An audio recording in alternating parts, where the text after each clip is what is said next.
The first thing I want you to understand is that I was good at my job long before I was good at my life. I am a forensic accountant. I find things people hide. I follow money through walls, through shell companies, through decades of carefully constructed fiction, and I find where it actually went and what it was actually for. I have dismantled frauds that took 20 years to build. I have sat across from men in expensive suits and watched their faces when I placed their own documentation in front of them and explained, precisely and without theater, exactly what they did and exactly how I know. I am telling you this because it is the central irony of my life. I spent my entire career finding buried truth for other people, and I could not find it fast enough to save myself. That is where this story begins. Not with the betrayal. Every story worth telling contains betrayal, but with the specific devastation of a woman who could see clearly in every direction, except the one that mattered most. My name is Riley Hamilton, and 7 years ago, my family burned my life to the ground. And 3 days ago, they called to tell me they were sorry. I have not yet decided what to do about that. But I need to tell you the whole thing first, from the beginning, because the ending only means what it means if you understand the full weight of what came before it. I married Dominic Acaffer when I was 24 years old at a ceremony in Nashville that my mother planned for 14 months, and my father cried through from the processional to the last dance. Dominic was a dental resident with kind eyes and a laugh that filled whatever room he was in, and I loved him in the uncomplicated, foundational way you love the person you have chosen to build your life around. We were not a perfect couple. We argued about money and time, and whose family we were spending holidays with, and whether the kitchen needed to be repainted. The same arguments every couple has. The arguments that mean nothing because underneath them the structure is solid. We had 3 sons. Elijah, born first, then twin boys 2 years later, Caleb and Noah. And we raised them in a 4-bedroom house in Germantown with a backyard big enough for a swing set and vegetable gardens that I always started with ambition and Dominic, always finished with patient amusement when my schedule consumed me again by June. For 22 years, I thought we were fine. The only shadow in those 22 years had a name, Petra. Petra Lindqvist came into our lives through Dominic's dental practice, where she worked as his office manager for the first 8 years of our marriage. She was efficient, organized, and possessed of the particular quality of attention that makes a person feel, when she looked at you, like you were the only person in the room. I noticed it early. I mentioned it to Dominic once, carefully, the way you mention something you're not entirely sure you're reading correctly. He laughed, said I was imagining things, said Petra was professional and that I was overworked and possibly needed a vacation. I let it go. I was good at letting things go in those years. I was busy. The boys were young. My caseload at the firm was expanding. I let it go the way you let small things go when the larger architecture of your life feels solid enough to absorb them. Petra eventually left the practice, moved on to another position across town. I remember feeling relieved in a way I didn't examine too closely. Things settled. The shadow lifted. Years passed and I gradually stopped thinking about her at all. That was my first mistake. My second mistake was not understanding that patience, in certain people, is not a virtue. It is a weapon. And Petra Lindqvist was the most patient person I have ever encountered in my life, which is saying something, because I have spent my career across the table from people who waited decades to collect what they believed they were owed. She waited 9 years. 7 years ago, in the fall, I was working a federal case that required me to be in Washington, D.C. for 6 weeks, not continuously, but in rotating stretches, home for a week, gone for 10 days, home for 5, gone for 2. It was the most demanding case of my career, and also, as it happened, the most useful thing Petra could have asked for, because it meant that for the better part of 2 months, I was not paying close enough attention to my own life. I came home on a Friday evening in November to find Dominic sitting at the kitchen table with a look on his face that I had never seen before. Not guilt. Not quite. Something more complicated, the expression of a person who has already made a decision and is now waiting for the consequences to arrive. The boys were not home. I noticed that immediately. Elijah was 20, away at college. The twins were 18, supposedly at a friend's house. The absence of my children from my own kitchen on a Friday evening felt wrong in a way I registered but had not yet named. "Sit down," Dominic said. I sat. He slid a manila envelope across the table. Inside were printed photographs. A woman whose face I did not immediately recognize, and a man whose face I knew with the specific intimacy of someone I had lived beside for 22 years. Hotel lobbies, restaurant tables, the particular visual grammar of a relationship conducted in carefully chosen locations. There were printed messages too, long, personal, unmistakably intimate, between a phone number I didn't recognize and Dominic's cell. I looked at the photographs for a long time without speaking. Then I looked up at Dominic. "These are fake," I said. Not a question. A statement. Because I am a forensic accountant and I have looked at fabricated documentation my entire career, and I know, with the certainty of someone who has built their professional life on this specific skill, what manufactured evidence feels like in your hands. Dominic looked at the table. "Riley." "Dominic, look at me. These are fabricated."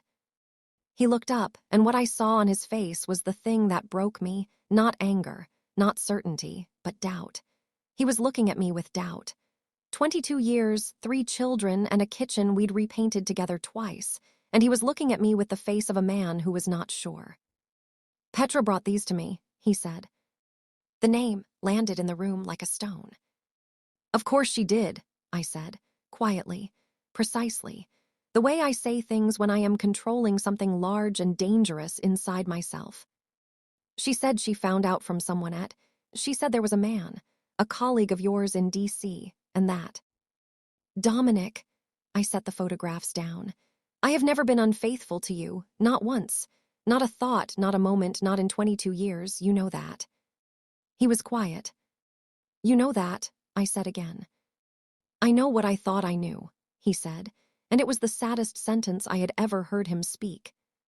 Because it told me that whatever Petra had done, she had done it thoroughly, and that my husband, my kind, gentle, fundamentally conflict-averse husband, had already decided, somewhere beneath his visible uncertainty, to believe the easier story. The easier story being the one that did not require him to confront the woman he had probably, somewhere in the soft, unguarded center of himself, never entirely stopped loving. The weeks that followed were the worst of my life, and I have sat across from people being prosecuted for federal fraud, and I have watched colleagues lose everything in a single audit, so I do not say that without understanding what those words carry. My boys came home that weekend. Elijah drove down from college. Someone had called them. I still do not know exactly who, though I have my precise and thoroughly considered suspicions, and told them their mother had been having an affair. My sons, who I had raised with my hands and my heart and 22 years of absolute presence, looked at me across my own kitchen table with the specific expression of young men who have been given a story that wounds them and have not yet developed the emotional architecture to question it. Elijah said almost nothing, which was worse than anything he could have said. Caleb, who had always been the more volatile twin, said things I will not repeat here. Noah cried and would not be in the same room as me.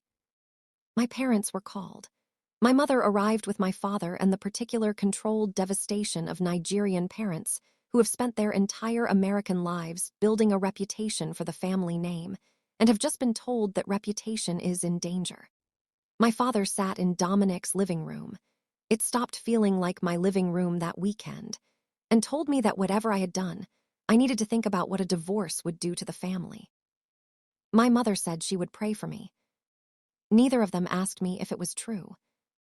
Richard called, my younger brother, 4 years behind me, who had never liked Petra from the first time he'd met her at a family barbecue and had said so plainly and been told he was being uncharitable. He called and said 6 words. "Tell me what you need, Riley." I told him I needed him to believe me. "Already done," he said. "What else?" Richard was the only one.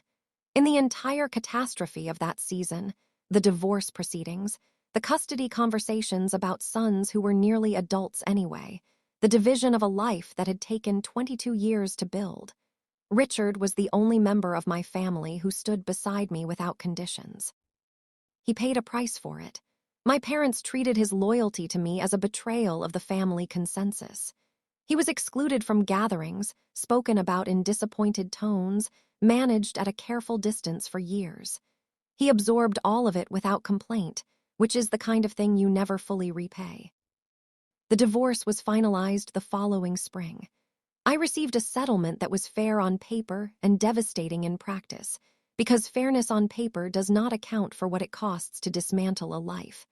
I moved into an apartment in East Nashville. I went back to work the Monday after I signed the final papers because work was the only place where my competence was not in question, where what I knew and what I could prove were the same thing, where truth was findable if you were willing to follow it far enough. I followed the truth of my own case for 2 years. What I found, eventually, was not admissible in any court that mattered by then, but it was complete. Petra had constructed the fabrication over 8 months. The photographs were digitally composited. I had them analyzed by a specialist I trusted, and the metadata confirmed alteration dates that preceded their supposed capture. The text records were generated through a spoofing service that Petra had paid for in cash through a prepaid card she'd bought at a drugstore 3 counties over. She had been methodical. She had been patient. She had been, in the clinical professional assessment I would apply to any other case, excellent at what she did. She had also, 8 months after my divorce was finalized, married Dominic in a small ceremony that my sons attended and my parents attended, and at which I was later told by Richard, who heard it secondhand. My mother cried at the beauty of the occasion. I read that and felt something I will describe only as the specific silence that follows a very large sound. I put the file in a drawer. I went to therapy 3 times a week for the better part of a year. I learned, slowly and with genuine effort, to carry what I could not yet put down. I learned to build something new inside the space that had been cleared, with or without my consent, by other people's choices. 5 years is a long time. It is also, when you are living inside it, not nearly long enough. I met Joel McClure at a professional development conference in Memphis. He was there for a coaching certification. I was presenting a workshop on financial fraud detection for nonprofit boards, and we ended up at the same table at a dinner that neither of us particularly wanted to attend. He was quiet in the way of someone who has also been through something that took a long time to survive. His wife had died 4 years earlier, an aggressive cancer, swift and merciless, and he had raised his daughter Simone alone since she was 13, which had made him the kind of father that children instinctively trust. We talked for 3 hours. I told him more than I intended to. He listened the way he coached. I would later understand, with full attention, no agenda, no rush to Hamilton resolution. We were married 14 months ago in a courthouse ceremony with Richard as my witness and Simone as Joel's. And after Hamilton, we had dinner at a restaurant that Simone chose because it had the best dessert menu she had personally researched, which told me everything I needed to know about her. I was, for the first time in 6 years, not rebuilding. I was simply living, inhabiting a life that was genuinely mine, built on honest ground, with people who had chosen me with full information and no ulterior motive. And then, 3 days ago, my phone rang at 11:15 at night. I almost didn't answer. Unknown numbers at that hour are rarely good news, and I had learned in the years after the divorce to be careful about what I let in after dark. But something, the specific frequency of the ring, maybe, or the instinct that lives below logic, made me pick up. It was my mother. She was crying in the way of someone who has been crying for a long time and has gone past the point where crying is controlled. The ragged, shapeless grief of a person who has understood something too late and is being destroyed by the understanding. She said my name 3 times before she could say anything else. Then she said, "We know, Riley. We found out everything. We know what Petra did." I sat up in the dark bedroom. Beside me, Joel stirred but didn't wake. I carried my phone to the kitchen and stood at the window looking at the Nashville skyline and listened to my mother tell me what had happened. Petra and Dominic's marriage had been deteriorating for 2 years. Apparently, in the way that marriages built on deception tend to deteriorate, because the foundation is not what it appears to be, and foundations matter. Last month, Dominic had discovered that Petra had been conducting a financial arrangement with a former colleague that constituted, in the plainest terms, embezzlement from his practice. Small amounts over years, the method of someone who has learned patience and applies it to everything. Dominic had confronted her. Petra, cornered and furious, had made a tactical error that patient people sometimes make when their patience finally runs out. She revealed too much. In the argument that followed, she said things she could not take back. She confirmed what she'd done 7 years ago. She was not apologetic. She was, my mother said, almost proud of it, the way people are proud of things they've been carrying in secret and finally get to put down. Dominic had recorded the conversation on his phone. He had called my sons first, then my parents. My sons, Elijah now 27, the twins 25, had apparently spent 48 hours in a state of collective devastation that I could imagine precisely, and that I will not perform satisfaction about because they are still my children, and their pain is real even if it arrives 7 years too late.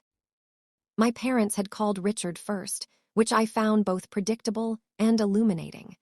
Richard had told them to call me themselves. He had apparently said it in terms that left no room for interpretation. My mother talked for a long time. I listened.